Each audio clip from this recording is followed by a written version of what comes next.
শুধু বড় ভাই জুতা মুসলিম হবে, আমাদেরটা মুছতে হবে না?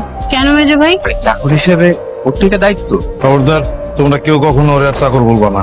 রাশেদ তোমাদের মতো আমারও একটা ভাই। সাইকেল নিয়ে কই যাইতেছো? আজকে বড় ভাবি তার নিজ হাতে বিরিয়ানি রাঁধছে বড় সাহেবের লেগা, এই অফিসে দিতে যাই। আমারে তোমার সাইকেলে করে নিয়ে যাবা, কলেজের সামনে নামাই দিবা। বড় সাহেব যদি আমারে দেহে অনেক রাগারাগি করবে, একটু বোঝার চেষ্টা করো। আর কেউ যদি কিছু বলে আমি দেখব। এখন চলো। আসসালামু আলাইকুম বড় সাহেব।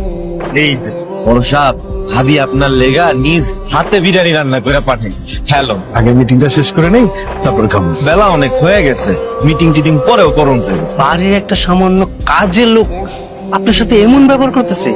আপনি আমার অফিস থেকে ব্যবসাটা আমরা যে যার মতো করে আলাদা করে করতে চাই। আমাদেরও তো একটা ভবিষ্যৎ আছে। না না না বড় সাহেব, এই কাম করতে যান না, এই কাম করতে গেলে ব্যবসাটা ধ্বংস হয়ে যাইবো। ওই চাকর চাকরের মতো থাকবি, খুব সাহস হয়ে গেছে না? তো এই বাড়িতে থেকে অপমান হবে, এর থেকে ভালো দূরে কোথাও চলে যা। আপনারা ভাইয়ের কোম্পানিতে চাকরি করে কখনো প্রতিষ্ঠিত হতে পারবেন না। নিজেদের একটা কোম্পানি হওয়া দরকার। কি ফ্যাক্টরিতে আগুন লাগছে, আর কোটি কোটি টাকা পুইরা সরকার। তোমার বড় ভাইজানের শরীরটা অনেক খারাপ, সারা রাত শরীরে অনেক জ্বর আসছিল, কোম্পানির শোকে এসে পাগল পাগল হয়ে গেছে।